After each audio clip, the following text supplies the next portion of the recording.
is the Dr. Berg Show. Live from the nation's capital, it's time to get healthy, lose weight, and feel great. Call now to speak with Dr. Berg at 866-561-4292. And now, Dr. Eric Berg. Hey guys, I'm back. Sorry I was not here last week. Last week we went to do the first run and for the ice cream project that I've been working on for about a year now. So here we are, have a whole team of people, a food scientist, my wife, a videographer, fly up to this manufacturing company, and we're all set to do the first run on this ice cream project that I've been working on for a year. And I ordered the wrong coconut oil. So I ordered this coconut oil. It's called fractionated coconut oil. So I thought they were the same. So I ordered the wrong stuff. Fractionated coconut oil is where they take out some of the long chain fats and basically allow the melting point, so you can have it like 60 degrees and it won't turn into a solid. So anyway, it was a disaster. It clogged up the machine. They had to take the machine apart 4 different times and clean all the different parts because apparently fractionated coconut oil makes things really sticky. So it locked up the pistons, and it was a wash. So we had about 325 gallons of liquid ice cream go down the drain. So now I know why there's not a lot of companies, if any, that ever came out with an ice cream that's less than 1 gram of sugar, simply because the sugar allows for the consistency, the texture, the melting point, so it doesn't turn into a solid rock when you put it in the freezer. So anyway, it's a chemistry project. We're gonna try it again because I have some material left. We're gonna try it again this Tuesday. So I'll let you know what happens. But you know, you just got to try it and keep trying until it works. So I'm back. We're going to answer your questions, and let's start with Vanessa. Go ahead. You're from Orange County. Hi, Vanessa. Good morning, Dr. Berg. Firstly, I just want to show my appreciation. You've been very helpful to me and others. I appreciate that very much. I've been following you for about 3 months. I'm doing ketogenic and intermittent for about 2.5 months. Okay. I've been taking some of your products for my pre-diabetic condition. That's the reason why I contacted you at the beginning. Mm-hmm. And so there's several products I've been taking, and I do cow juice a lot of salad in my entire life. Never taken that much of salad. And so in about a month ago, I started to have leg difficulty walking upstairs and getting up with my knees. And then last week, I just had this terrible leg cramps on both legs from the calves all the way to the toes, and it lasted forever. It seemed like 10, 15 minutes, and it was very, very painful. Never had that before. Once in a while, one side only, but it's not too, and in that extensive of a pain. And then I went to, and then that was 6 a.m. on Saturday, and then about 4 p.m. That same day, I had to go to the emergency room because my heartbeat is just pounding. It's just difficult. It's just different, and it's fast. Never had that before either. Got it. So I went to emergency room. So I think you also had the electrolytes, right? You had the electrolytes. You try that, and it still didn't work. Yes, I had electrolyte as well. A lot of cow juice, and eating most of it, 90% of the thing you advise to do. Okay. And so I thought it should be better, but my metabolic results come back. My glucose is at 108, and my POC glucose is 101, which is they show is high. Okay, so Vanessa. Vanessa. All right, so let me just tell you what. Let's just focus on this one issue here because I have a lot of questions. I want to get right to the main topic. Okay, so this is a very good point. You're taking electrolytes. Normally that should handle the cramps. If it doesn't, like potassium in the electrolytes, that normally should handle it about 90% of the time. If it doesn't, there's other minerals too that you can use, like calcium, which is in the electrolyte powder. So if that didn't handle it, there are a couple other reasons why you can have leg cramps despite the minerals. And I created a video, I didn't release it yet, but this has to do with the low vitamin E. Vitamin E in a natural complex normally increases the oxygen carrying capacity to the muscle tissue. And so if you're low in vitamin E, you can even have not just cramps in your muscles generally, you can have cramps in your heart muscle called angina, okay? So that's a heart cramp, but you can also have in the lower legs. So vitamin E is the next step for you to test. Get a natural vitamin E complex, try taking that, and if that should work. If it doesn't, there's one more thing you can try, and that's the vitamin B1. Vitamin B1 will also increase heart rate, and that's what you have. You'll feel like your heart pounding a little bit more. Heart rate, it affects a lot of issues, especially if you're a pre-diabetic. So you need more B1. B1 is involved in the neurology, the nerve conduction, velocity of a nerve. It helps prevent the loss of myelin on the nervous system. That's why you get peripheral neuropathy if you're diabetic. So I would go with vitamin E and then or B1. Okay, you can do nutritional yeast, but those are the two things I think will fully handle your issues, especially if you're kind of going on keto or intermittent fasting. If you have problems, because you need the potassium electrolytes and then you need the B vitamins. Okay, and then sometimes vitamin E. Okay, try that, Vanessa, and let us know how it works. Hey, Ron, you're from Los Angeles. Go ahead, you're on the air. Ron? Hello, how are you doing? Hi, good. How are you? Hello? Well, Good, that's good. a loaded question. So ammonium chloride, Yeah. you talked about, so I did some burpees and my hands got real stiff. I did a little bit too much. So I bought bulk ammonium chloride. Okay. So what is the dosage and what is the duration? That's a really good question because when you buy in bulk, sometimes it could be coming in different, they could be using different units. I would go back to just look up the basic version of the pill form and see what that comes into. Is it 100 milligrams? Is it 50 milligrams? Whatever it is. And then just take out that much and use that. I don't really know of an exact dosage. It's kind of like an experimentation. I just basically use what's on the label. But when you took ammonium chloride, do you have stiffness in the hands? That is the reason I bought it. I haven't tried it yet. Okay. You know, I'm thinking in terms of like a quarter teaspoon or something. Yeah. I think that's what I would start with. Sometimes it works immediate. Sometimes it takes about 2 or 3 days to kick in. But what it's going to do, it's going to start to change your pH and help rid excess calcium accumulation in the joints. And it really is wonderful for stiffness in the hands and arthritis and inflammation. It was part of the extra ingredient in some of the older medications for arthritis, and they took it out, and then the medication didn't work. So it's a real natural thing that people can take called ammonium chloride. So go ahead and try that, Ron, and thanks for your call. Hey, Dee Dee, you're from Costa Rica. Go ahead. You have a question. Oh, yeah. Thank you for taking my call. I have a question because, well, I'm here. I came here for 3 months just to basically wind down from crazy life in New York City. Mm-hmm. So I am suffering with adrenal fatigue, and I pretty much have all symptoms that you list. And last winter, they diagnosed me with bronchial asthma even and stuff like that. And I basically said, okay, there's something wrong. And now I found out it's adrenals. Mm-hmm. And so I am taking adrenal fatigue supplement, the night formula, pretty much most of the supplements that you sell for these issues. I didn't order the electrolyte powder. I actually didn't know I needed because I am actually on intermittent fasting and keto. Mm-hmm. So I have a question regarding all this. Basically, I'm doing my program, and I have two things that have flared up. I have a psoriasis outbreak, which I usually have very seldom.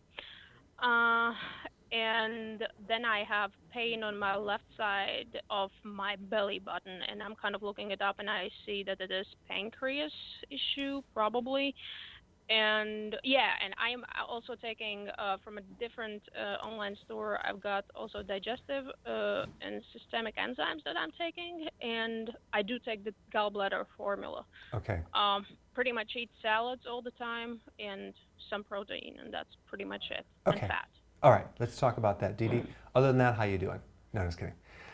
So here's a couple things. Asthma and psoriasis have a common denominator, and yes, you're right, it's an adrenal insufficiency. And by the way, I just want to make a disclaimer. On this show, everything I say is mainly for educational materials. Check with your doctor before you take any advice that I give you. It's not meant to cure you or treat any type of diseases, okay? All right, that being said, asthma and psoriasis are definitely adrenal issues because they treat them with steroids. That's adrenal hormones, cortisol. But there is one common thing, and you're in Costa Rica, so you should be able to get this very cheaply, which is vitamin D, getting a lot of sun.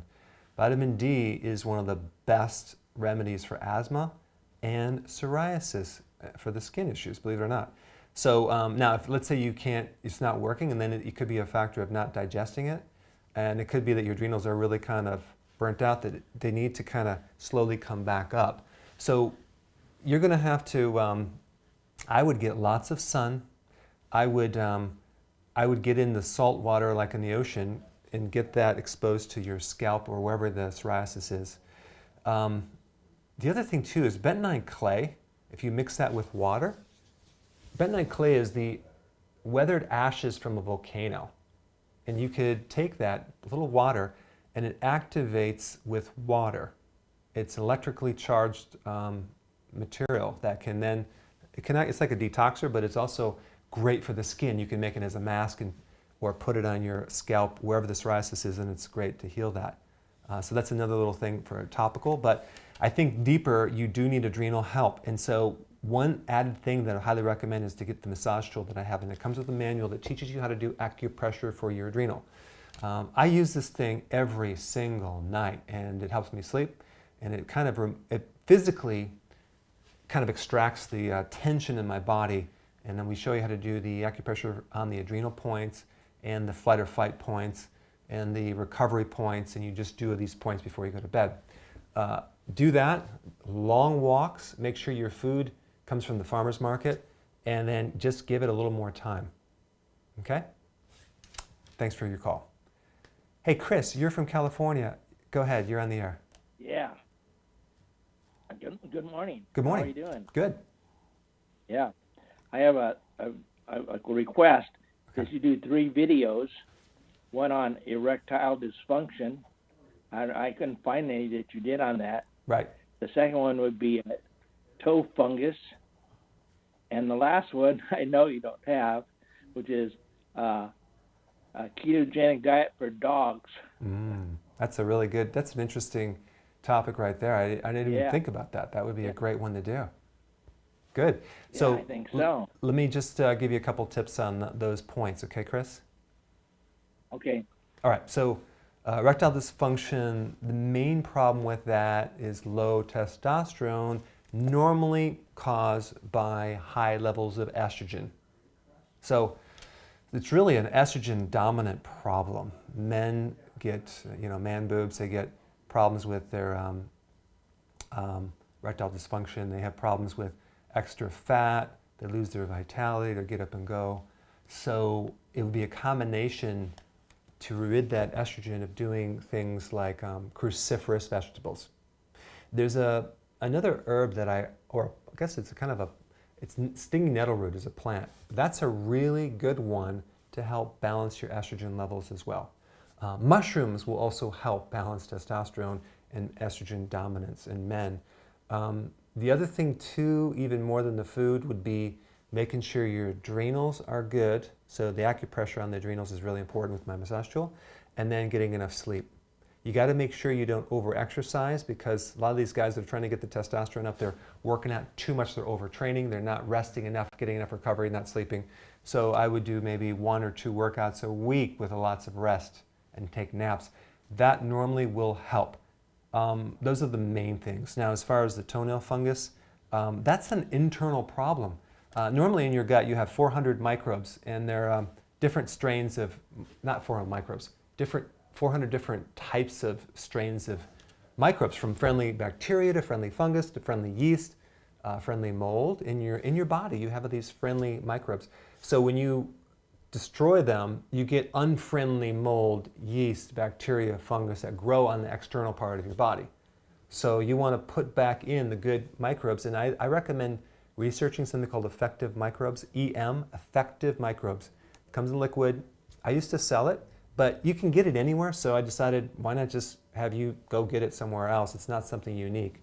You can find it, take a little bit in some water before you go to bed, drink that, and that will help you.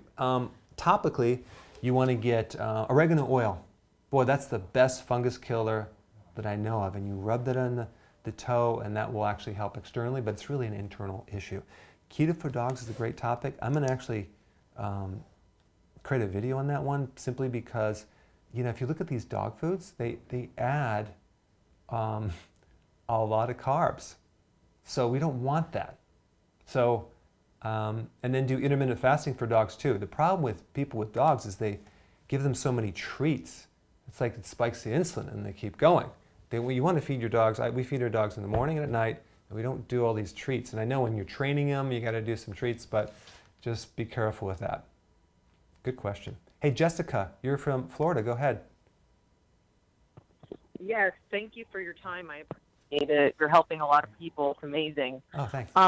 Anyway, I am 26, and I had a baby a year and a half ago, and I do have PCOS. It took me a while to conceive her, but it did happen, thank God. And I'm not overweight at all. I don't have acne. I don't have the hair on my face. I don't even have blood sugar issues. I just have like little tiny cysts on my ovaries and don't ovulate all the time. So I've been like looking up stuff, and I found you, and my cysts have been going down dramatically.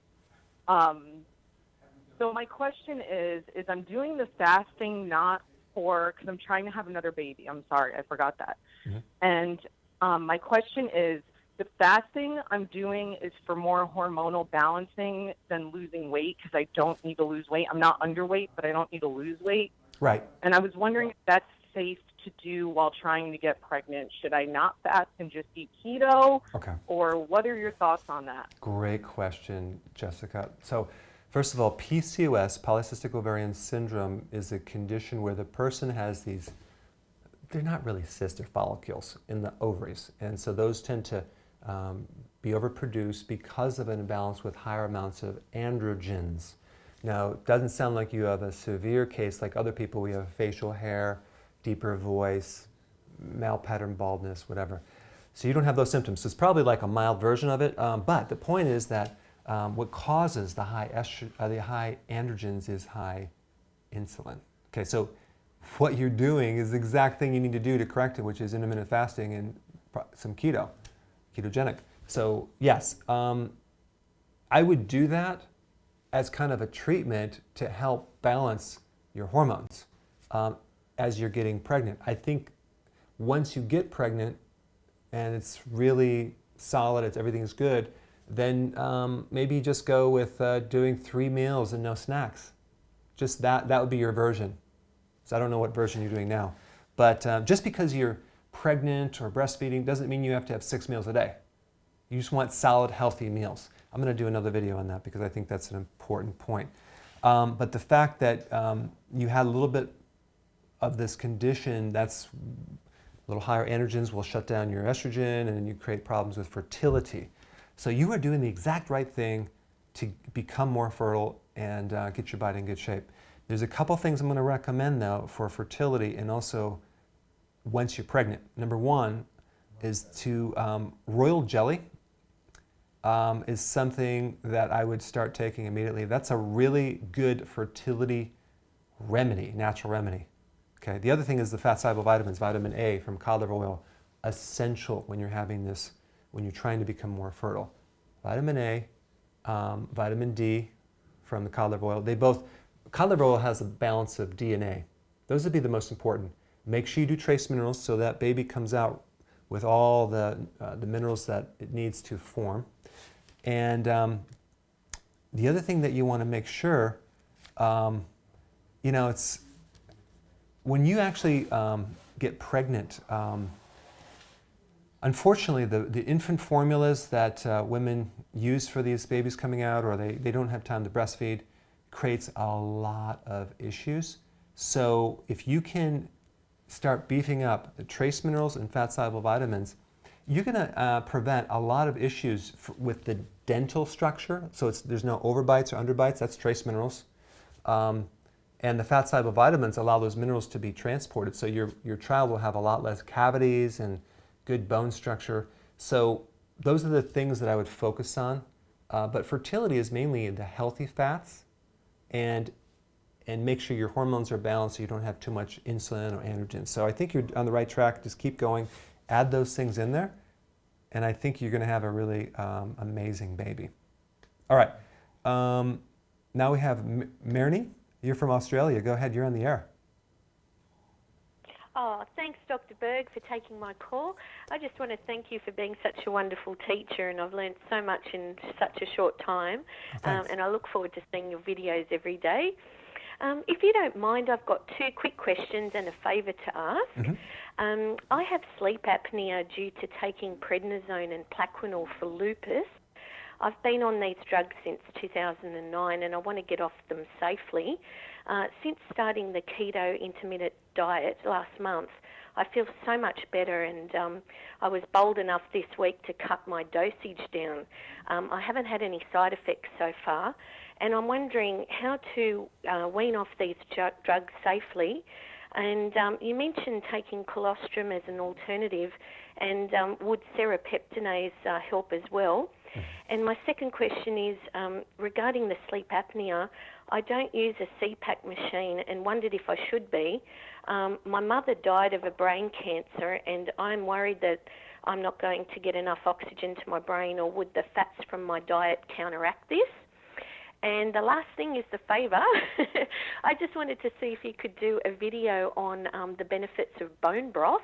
I've been having this during my fasting period, and it's really done wonders for my energy levels with the electrolytes, and it's replaced coffee for me. I'm just wondering if I might be taking it too much because I'm down to fasting one meal a day, but in the off times I'm just having a couple of cups of bone broth that I make myself, and I'm hoping that's okay and it's not going to affect the diet. And that's all. Great. That's it. Okay, good. That's good. So I'll see if I can remember all those points. But very good question.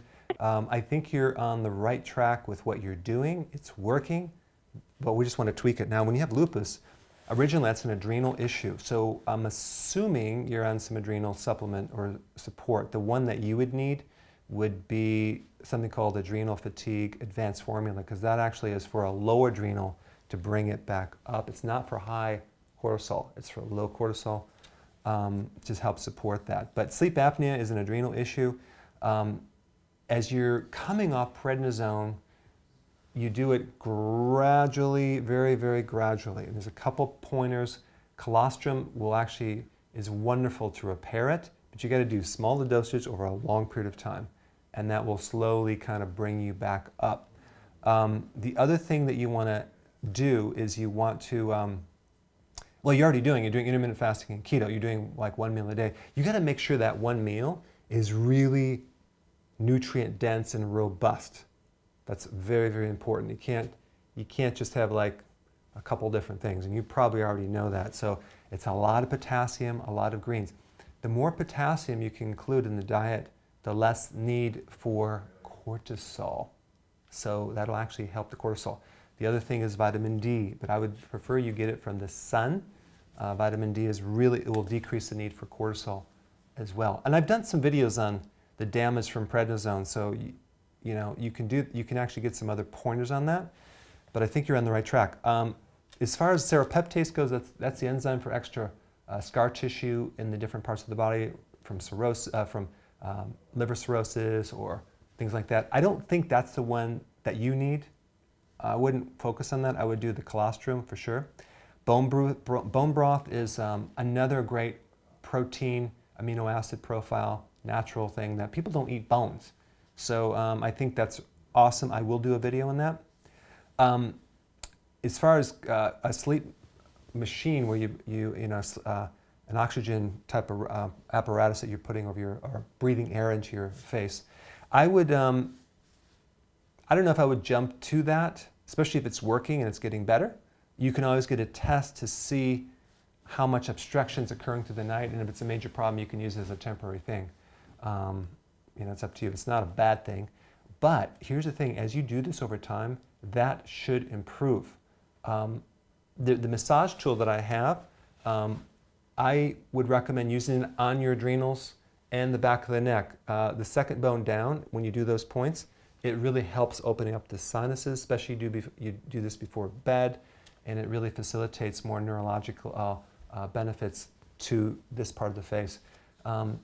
Sleep apnea is really kind of the atrophy of a certain cranial nerve in the back of the neck that tends to come from high levels of cortisol that then makes all the loss of tone in the back of the nasal, so it kind of sags and obstructs your breathing. So those are some tips that I would do, but hey, thanks for the wonderful words. So Katie, you're from New York. You had a question on estrogen. Yes, I'm 41 years old, and in my early 30s, I had to have an emergency hysterectomy. And I went to menopause overnight, which I had an unusual side effect. I don't know if it was unusual, but it took months of putting me on estrogen before I came out of this severe, severe depression. And so now I take an unusually high level of estrogen and progesterone every day. My question is, I started doing the ketogenic intermittent fasting. My body adapted very fast. I literally started with 2 meals, and now I can only eat 1 meal because I'm satiated all day. So Wow. I love this diet. But I have not dropped a single pound. Mm-hmm. Question, and I'm wondering, is your waist shrinking? Yeah. I've done my measurements, not yet. Okay. I'm not losing inches. Now, in the past, before this hysterectomy, I was diagnosed with polycystic ovarian syndrome, which I didn't have the standard symptoms, but the endocrinologist said I had metabolic resistance. I lost over 100 pounds on my own doing not this diet. It was the hardest, the 6 times a day eating diet. But then I always hit these weight plateaus and start gaining again. Mm-hmm. So Okay. I'm wondering if there's you get my point. Yeah. All right, so a couple things. Let's talk about that. Obviously, if you're doing 1 meal a day and you're doing keto and intermittent fasting, you should be losing weight. I mean, it's 99% of people do that. But the problem, if there's some underlying hormonal issues, which there is, that's what you're dealing with. So I think you're doing everything right with the eating part. I think we just need to deal with the estrogen issue. When they do a hysterectomy, what that does is it forces the adrenals to take over and do the work. And I think really the adrenals are your issue because they're not able to produce the normal estrogen and progesterone because you're having to substitute, adding that estrogen in there. So it's kind of you're stuck between a rock and a hard place because we want to have your adrenals do the work and not necessarily take it externally. But I would focus on the adrenal work. There's several videos that you can learn about how to improve adrenal function. That's number one because it's kind of like an early menopause situation. So we want to support the adrenal, acupressure, the foods, nutrition, okay? Couple other things. The fact that you had PCOS tells me that you had insulin resistance. So you're going to have to give it more time to do this to allow it to kick in. And it even sounds like if you have that much estrogen, probably the thyroid is involved. So that it just makes everything slower. And the fact that you've done other diets before, you lost 100 pounds and it plateaus, tells me you have a set point. So we're dealing really with the slow metabolism issue, and you can't go any lower than 1 meal a day.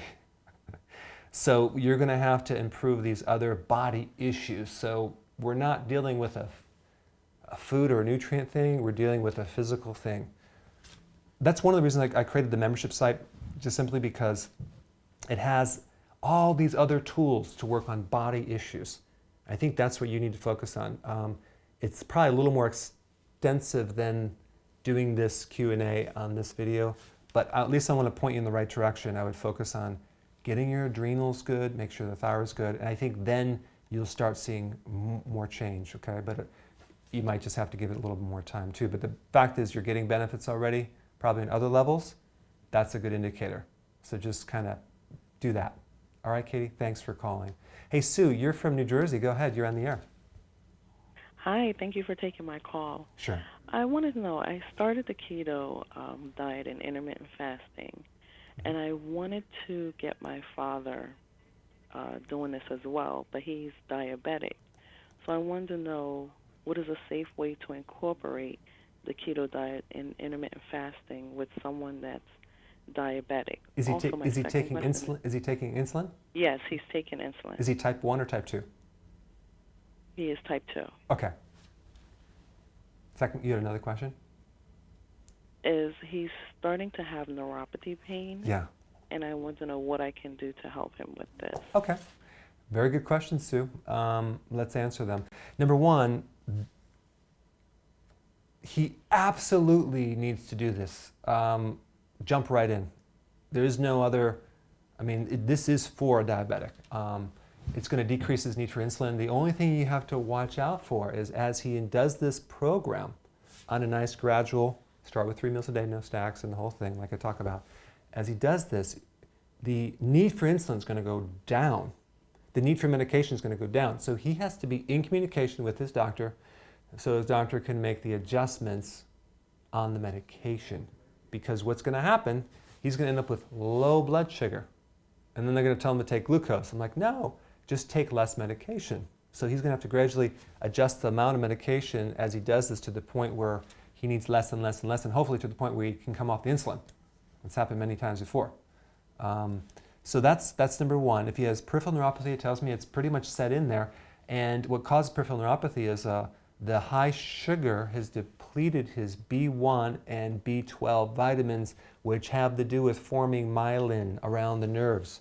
So now he doesn't have the myelin, so he gets this short circuit electrical problem in the hands and the feet. So he needs to take a product. Go to Amazon and just search it. I don't have the link on me, but it's called Nerve Support Formula. Nerve Support Formula. And that is a nutrient-dense B1 and B12 thing that I recommend people take. And I don't get any kickbacks or anything with it, but I know about it. But it's a fat-soluble B1 and B12 that you can take that helps it go into the nerves and actually will fix those symptoms pretty nicely. But yeah, he needs to jump in and start that immediately. And you're going to see some seriously positive changes with that, okay? And then I want a success story. All right, Paris, you're on the air from Northern California. Go ahead. Hello, doctor. Hi. How you doing? Good. Yeah, I have a fatty tissue, and I was diabetic. Right now it's controlled, and my cholesterol is okay. My HDL and LDL is high, but the ratio is okay. Mm-hmm. So for my fatty tissue, I was thinking maybe I should do coffee enema or garlic enema. Are you okay with that? So are you saying fatty liver or fatty tissue? Fatty liver. Okay, got it. Yeah, got it. Okay. Good question. And also, after my keto diet, my skin got very dry. Yeah. And itchy. And the texture is darker. Everybody thinks I'm taking tan or, I'm going to tan salon, which I'm not. But that itching and drying really bothers me. Okay. And my other question is, what do you think about RTMS? Because I was suffering about depression, and I'm just going through that. What was that? What was that? RTMS. RTMS. Yeah. So I'm just scheduling next week to do that. I'm just a little bit. What is RTMS? What's RTMS?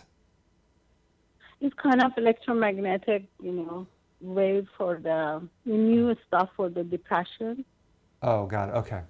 So can I give you my 2 cents? So, sure. Okay. So Paris, let's start at the top. Fatty liver. That's going to really severely decrease your bile output, your liver's ability to make bile, B-I-L-E. So you don't have enough bile. So what's going to happen, you're going to have a hard time extracting the fat-soluble vitamins from the food to keep the skin nice and good. oily or just the right texture so it's not drying out. So you need purified bile salt. I would get the gallbladder formula that I have because you can take one after a meal. I think that will solve the problem. And also bile salts will help dissolve a fatty liver. So that's one thing right there. You need to really plug in the intermittent fasting. You may be already doing that, but just if you're not, plug in the intermittent fasting because that's going to actually help the gallbladder and the liver. And you want to keep your vegetables really, really high with the fatty liver. So don't do this with a low vegetable diet. You need a lot of greens, a lot of salads every single day to eventually handle the fatty liver. Okay, so that will help the skin and the itching by adding the bile salts. The depression, I personally would give this a little more time and add intermittent fasting because it's once you get in, you're fully keto adapted, your mood's going to go straight up and vertical. But I would add right now something called nutritional yeast. Okay, every day. Start taking maybe 2 or 3 tablespoons of this stuff because it has in there several things for depression. One is B1, 2 is B3. Vitamin B3 is the greatest thing for depression. So that actually will turn into L-tryptophan and help your serotonin. That's what I would recommend if I were you before you go into electric type therapies and things, because this is a nutritional deficiency issue. In fact, if you have fatty liver, it means you have insulin resistance, which means it's going to affect the ability to make neurotransmitters and hormones and affect your mood. So I'm just saying, let's stick to the cause of this issue and get that. So do that and then let me know how you do, Paris, okay? Stefan, you're from Canada. Go ahead, you're on the air. Hey, good morning, Mr. Berg. Thanks Good for morning. taking my call. Sure. I'm going to have to take some pictures this week because I started keto, I'd say about 7 days ago. Intermittent fasting, really. And it's leading me to fasting. I've always been interested about it, but right now I have tons of energy on my 18th and 20th hour, 22nd hour. I have tons of energy. I can go sometimes 3 times at the gym the last few days. Wow. And my muscles don't hurt the day after. But before I slow down and get into a real fasting, I wanted to know if drinking my urine in the morning or throughout the day, really urine fasting, if it would take me out of ketosis. Got it. Okay. Because when I'm taking urine in the morning gives you a humongous amount of energy. Right. But I was just wondering, adding it to keto, how much energy can I really handle? Okay. So I was wondering if it would take me out of ketosis. Okay, good question. Okay, so I've heard this. Personally, I've never tried drinking my urine. I have had patients come in that have tried it, so I'm going to say I'm not an expert on doing that. I don't have a lot of data. I do know a couple things about it. I do know a lot of people get a lot of benefits, not just drinking the urine, but putting it on their skin for things like poison ivy, psoriasis, itching, like amazing skin issue improvements. So no, I don't have a video on it. No, I haven't done it personally, but the point is that people do it all the time and report amazing results. I highly doubt it's going to knock you out of ketosis because there's not a lot of calories in there. There's not necessarily sugar in there. There could be if you're diabetic, but there's not. So I think it will not affect the keto, and I do know that there's benefits to that. So that's my answer, and I'm sticking to it. Hey, Salvador, you're from Texas. Go ahead, you're on the air. Salvador? Hello, doctor. Thank you for taking my call. Sure. Can you hear me? Yeah. Okay, great. Thank you again for taking my call. And like I mentioned, thank you for all the information you put out for us. Sure. First off, I'll start off by saying I'm a former boxer, and it's funny that I started a ketogenic diet and intermittent fasting, and it's funny, they used to tell me I needed to carb load, and I still have the same energy or even more energy on this type of protocol. Wow. I'm 35 pounds down. I'm down on inches. My cognitive function has increased, and so has my muscle definition. Wow. Yes, everything's been going great until recently. I don't have a gallbladder, and recently I started getting some warm pains, dull pains around my liver area under my right side of the rib cage. kind of equivalent to when I had a gallbladder, except it's more towards the liver area. So my question was, is it possible that I could have stones in my liver, and would a liver flush help? Good question. So let's talk about that. The biggest thing that I would recommend is I would, if you don't have a gallbladder, it means you're going to be low in bile, B-I-L-E, bile salts. So therefore, you're going to got to watch that, because you're not going to, if you don't have enough bile, then you're not, eventually it's going to kind of creep up and not allow you to pull the fat soluble vitamins, vitamin A, D, E, and K2. So that's probably what's happening. There could be some stones in the liver as well. So I would plug in a purified bile salts. The reason I'd recommend my gallbladder formula, because it has a bunch of other factors in there as well that actually work on the whole picture, not just bile salts. You take one after the meal. That should get rid of those sensations, because you're just going to be bile deficient. That's the main problem. And the other thing is you want to make sure is you have a lot of leafy greens and huge salads as you do this, because if you don't, you can end up with a lot of strain on the liver, because a lot of fat's coming out of your body, and we don't want to plug up that whole system, because you need bile salts to digest fat, so a little bit more. So it's really important to, if you don't have a gallbladder, at least give you some factors that if you that replace the gallbladder as a enhancement to that. Good question though. Hey Charles, you're from Mississippi. You had a question. Good morning. I want to wish you the best on that ice cream venture too. I'm really interested. Yeah, thanks. I love ice cream, and that's why I'm creating, because personally I would like it, but I don't like the sugar. Yeah, go ahead. Exactly. I began the ketogenic about 6 months ago. I started out 240 pounds. I'm 6 foot tall. I started out 240 pounds, about a 38-inch waist. I called in a couple of months ago, and I'd lost 25 pounds. Well, I've continued to lose weight. I'm down another 15 pounds, and I'm pretty sure I'm stabilized around 200 pounds. Wow. Like I said, I'm 6 foot tall, 60 years old, 200 pounds. That's good. As far as exercise, my waist is 34 instead of 38 now. So that's really good. And as far as exercise, I do about an hour of yoga a day. I've done that pretty much my whole life, and as far as getting rid of the excess weight, that really helped me enjoy my yoga routine. So that's good. But my question is, I think I've settled on a set of supplements going forward that I want to continue with. Mm-hmm. I was taking a bunch of stuff, and I'm pretty sure I can get rid of most of it. But I want to go over the quick list real quick with you and see if you can tell me long term if I'm missing anything. And I start out the day with vinegar and lemon. I also have do the nutritional yeast, coconut oil, MCT oil. And as far as your products, which I don't think I can live without, are the wheatgrass juice, the electrolytes, the trace minerals. And I'm taking a K supplement right now, but as soon as I run out of that, I'm going to get your K and D supplement. And I'm taking one that you recommend. It was called from NATO or something like that. NATO, yeah, right.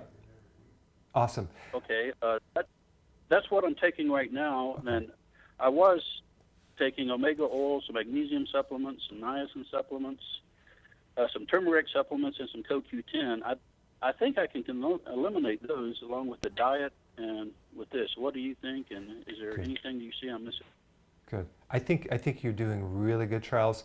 The standard thing that helps people with keto is the wheatgrass juice, because it's like the multi-nutrient on steroids, but it has a lot of other phytonutrients that go beyond just vitamins and minerals. So it's really concentrated. It's like eating a thing of wheatgrass juice in 1 tablespoon. The electrolytes are essential because it has the trace minerals. There's no maltodextrin, and it has a lot of potassium, 1,000 milligrams. So those two are really key. You're taking nutritional yeast. I think you're going to be totally fine. You have everything, and you have the trace minerals, which is the liquid, which is always hard to get in the food, and it's almost impossible to get all your trace minerals. So I think you're good on that. Doesn't sound like you're a pre-existing diabetic. If you were, I would recommend the insulin and glucose support as the icing on the cake. No, that's a bad expression. But I wouldn't necessarily, for your situation, recommend it, because it doesn't sound like you even have that issue. But that just kind of speeds things up. But other than that, I think you're doing wonderful. Your waist is 34. That's quite incredible. So you're really close, being 6 foot, to your goal. Maybe you want to get down to 190, but I think you're doing great. I don't think I would add anything to that. I think you're fine. So I would just ride the wave. It's working. Don't change anything. Just keep going. And I think you're doing great, Charles. So thanks for calling. I don't see anything that stands out as being an issue. Darlena, you're from South Carolina. Go ahead. You're on the air. Hi. Thank you for taking my call. Sure. The reason, where do I start? I'm going to start with the most serious issue that I think I have, which is thyroid issues. Yeah.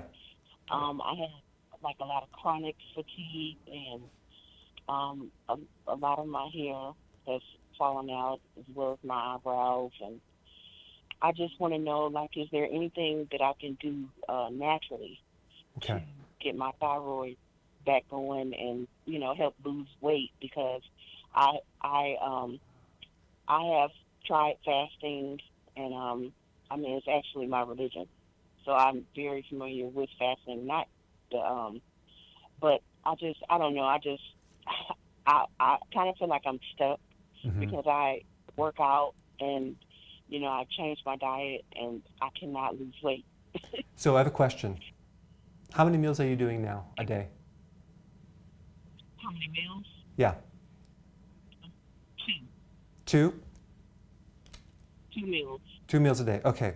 And are you doing also keto, which means no juice or carb or fruit or sugar or anything like that? Yes. Okay, good. Is your stomach shrinking? No. Okay. It's bulging. Honestly, I've never seen my stomach be so big. Okay. And I don't even know why it's bulging the way it is. Okay, so can I give you some advice? Please. I think you're on the right track. But if you have a thyroid issue, and this is, I did a video on this, if there's a thyroid involved, that means the metabolism is way down to zero, and it's like, now we got to do something. I would keep going and shift to 1 meal a day. Keep working towards that, because you're going to have to, because the metabolism is so slow. Now, as far as the chronic fatigue goes and the hair loss, eyebrows, what that means is that you're not pulling in the nutrients. You're going to have to enhance the diet with the trace minerals. I have a hair formula that has the trace minerals in it, or you can just do trace minerals. So that's one thing I would highly recommend that you add in there. Make sure you do electrolytes and the B vitamins, okay? Nutritional yeast, electrolytes. Because as you transition into this, that's really what's going to be needed to make the adaptation. I don't think you're fully adapted yet, so that's what I would do. Sounds like you're doing good. You just need to take it one step further and be a little bit strict with the meal, and just do 1 meal a day, unfortunately. Keep the exercise in there. But I do understand that the fatigue is there and you have other body issues. And this is another good point where, you know, diet doesn't always fix everything. So you got to have other techniques that go beyond just nutrition. There's physical techniques that I recommend that are in my membership site. You probably benefit from that. And then start learning about how to work on the other body issues that go beyond just the eating. So that's pretty much what I would do. But most thyroid issues come from either gallbladder, liver, or the high estrogen. One last point. The thyroid really needs vitamin A. Vitamin A is kind of like, people don't even think about that, cod liver oil. You can enhance the conversion from T4 to T3 by adding vitamin A. That's probably why, if you don't have enough bile to convert the fat-soluble vitamins into the fat, to the absorbable, assimilable form, then you can't get the benefit of the vitamin A or the vitamin D or the vitamin E. So it takes vitamin A to help the thyroid, but it takes bile to convert not just to the active form of vitamin A, because you need the conversion, but also from T4 to T3. So vitamin A is necessary in a lot of different ways with the thyroid. Good question. Hey, Danny, you're from Cincinnati. Go ahead, you're on the air. Hi, Dr. Berg. Hi. First, I wanted to thank you profusely for changing my life. Awesome. I've been following your protocol since late November. I've lost 75 pounds in 4 pant sizes. What? Yeah. And, That's awesome. Yeah, I started intermittent fasting in late April, down to 1 meal a day. Wow. And I feel great. That's great. You know, I haven't had any problems. I had a mild keto flu early on, but it passed quickly. But since I've lost this weight, I've noticed that my xiphoid process is protruding. Your what? Pretty profoundly. My xiphoid process. Xiphoid. Yeah, and it's sticking out quite a bit. It's not sore. I don't recall any injury. I had umbilical hernia surgery in early November, and that's kind of what inspired me to lose the weight. Once I had the hernia fixed, I decided that I could take this belly down, and I found you, and it's been a big change. The xiphoid process. I'm also having lower to mid back pain, and someone told me that may be a referred pain from this xiphoid. And I wondered, based on your chiropractic experience, what your opinion on that was. Okay. And what I could do, if anything. Good question. And Danny, definitely email us with your before and afters, because I want to do a Skype interview with you at drberg@drberg.com, because I want to see those before and afters. Okay, so the xiphoid process is the lower part of the sternum right here. There's a little piece of cartilage called the xiphoid process, and apparently it's sticking out. You lost weight and all of a sudden it's sticking out. That sounds like an anatomical thing, and it could come from a hiatal hernia that's pushing behind it. That's one thing that might not be a bad idea to do an ultrasound or get a scan to see what's really doing that. Is it a structural problem, or is it something pushing it out? Because it can be camouflaged if you have a lot more weight.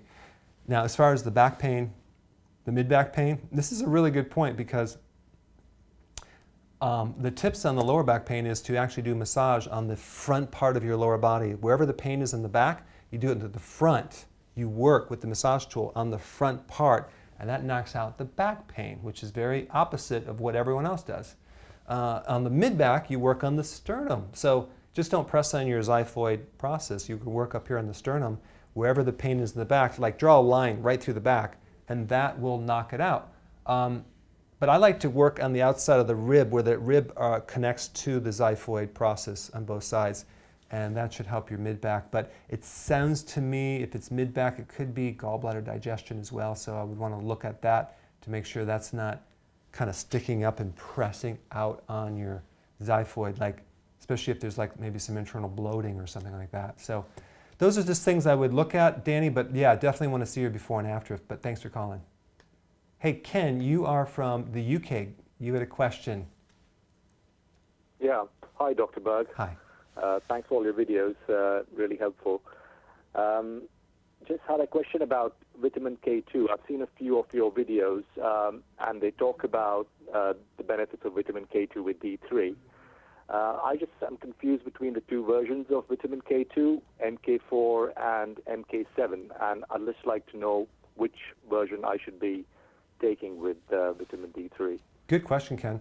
MK4 and MK7 are types or forms of vitamin K2. Vitamin K2 removes soft tissue calcium from places it should not be in the body, joints, arteries, and it also pushes it into the bone, making your bone really solid. Vitamin K2 comes from grass-fed dairy, grass-fed animal products, grass-fed fat, because it's a fat-soluble vitamin. You can also get it from natto, which is a fermented soybean product, which actually is disgusting if you consume it, but it's in there. But the MK4 version is the synthetic version, okay? The MK7 version is the natural version of K2. So I would recommend sticking with the natural version, because I don't like to use synthetics in anything but a temporary detox.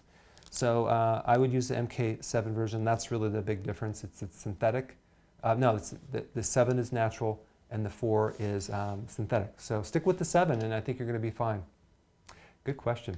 Hey, Becky, you're from Arkansas. Go ahead. You're on the air. Yes. First off, thank you for having me on. And second, I'm just really confused on how to do this. Okay. That I started keto about 2 weeks ago, and the past week I haven't been hungry. I have snacked on and off throughout the day sometimes though, but I'm not meeting my calorie intake or my macros. Okay. Good. So that's pretty much the confusion, right? Yes. Okay. All right. So let's just talk about that, Becky. You know, when you start doing this, you actually switch the body to burning your own fat that's being stored on your body. When you start doing that, a lot of people, their hunger goes away because the food that your body is eating, it's its own stored food, okay? So that's really what's happening. So what you're gonna do is, if you're not hungry, like people can just keep going. I would at least have one meal a day. Don't necessarily focus too much on the macros. Focus on the nutrients, the micros. Like you need a big, huge salad every day. Minimally 7 cups, maybe a little bit more, and have that, make sure it's nutrient dense, not iceberg lettuce, but like some kale in there or some regular spring green, okay? And then I would also do 3 ounces of protein. Maybe you want to do 4 or 5, but at least 3 ounces of high quality protein. And then maybe substitute with some trace minerals. So that's what I would do as your meal, if you're not hungry right now, and just let your body start losing the weight, but you keep the vitamins and minerals intact so you don't end up, with a problem with a fatty liver or hair loss or other issues. But that's what I would do. But it's not about macros, it's about the nutrients. But of course, to get the nutrients, you need some quantity of macros, right? So you're going to need some amounts, some quantity, but just make sure that they're nutrient dense, and I think you're going to be fine. But I do understand you have no appetite, which normally that's a good thing, but it also can come from a lack of B12. If you consume B12 and sometimes B1 from the nutritional yeast, you can actually increase your appetite a little bit more. Not that you want to do it too much, but a normal amount. Okay, so go ahead and do that. Good question. Hey, Travis, you're from Atlanta. Go ahead. Travis? Yes. I was trying to get into intermittent fasting because I started the keto diet off the. Okay, hey Travis, hold on a second because you're breaking up. While they're going to tweak that, I'm going to show you something on the board. Okay. I'm going to go to the board right now, and I want to get this book. Sorry. Here we go. Guidance Physiology. So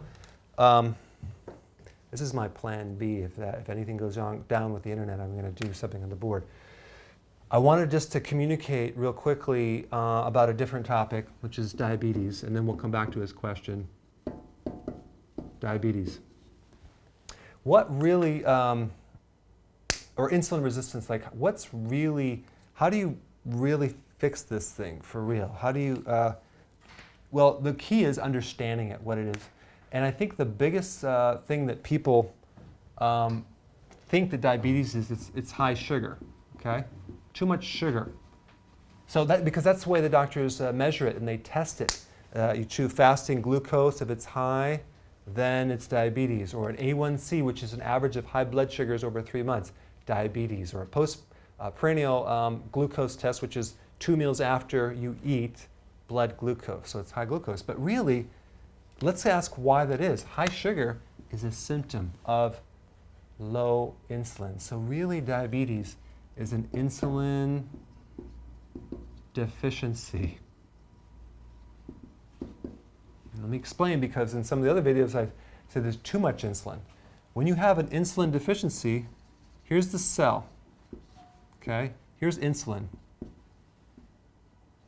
The insulin's going into the cell.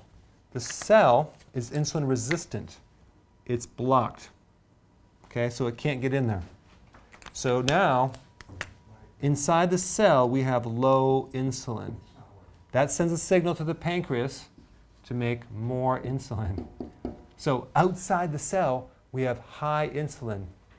Inside the cell, we have low insulin. So diabetes is a situation with intracellular low insulin. So even if you did a fasting insulin test, it might show it being high because they're measuring it in the blood, not in the cell. So does that make sense? So really diabetes and insulin resistance is an insulin deficiency inside the cell. Now, the next question is this: why the heck is insulin low in the cell? Why does your body create insulin resistance in the first place? And that has to do with, we're going to use this book, Guidance Physiology, which is my favorite textbook because physiology books explain the basic information of the body that doesn't change over time. Like they do in like researching studies where we found that fat's bad, now we find it's good, right? And all that type of thing. So, but insulin resistance. So because insulin is a hormone, it follows the law of communication. Now, what would cause the cells to ignore insulin? It's the same thing that causes you to ignore other people. So what happens is you have a situation where you have, let's say someone talks to you too much, you're going to ignore them, right? You ever have someone that talks too much and they never shut up, they keep talking? You're going to phase them out, you're going to ignore them, you're going to basically look away, and they're still talking to you, right? So basically, if the person obsessively talks too much, you're going to ignore them. Same thing happens in the body because there's too much insulin coming out that's causing the cells to ignore, creating insulin resistance and then diabetes. So then the question is, what would trigger insulin to be increased? Now, you probably already know this because you've watched my videos, but I just want to make it really clear. On page 228, right here, what factors that control insulin secretion. It says insulin secretion increases almost 10-fold, that's 10 times, within 3 minutes after elevation of blood glucose. So number one, increasing sugar in the diet increases insulin. You already know that. Carbs, right?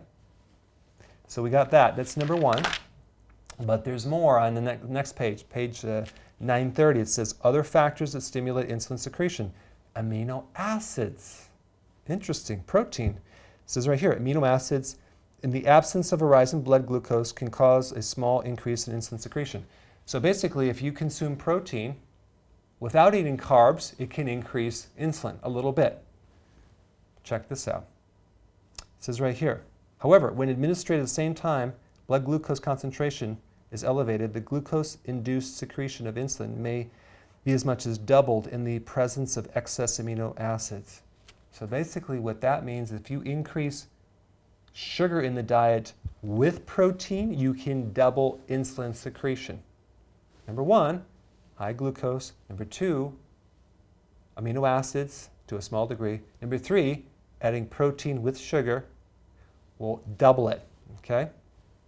So that's three things. And then the next thing is gastrointestinal hormones. That means that every time you eat, you increase insulin. So we got sugar, we got protein, we got the combination of sugar and protein, and we have eating. So that's what's causing insulin resistance.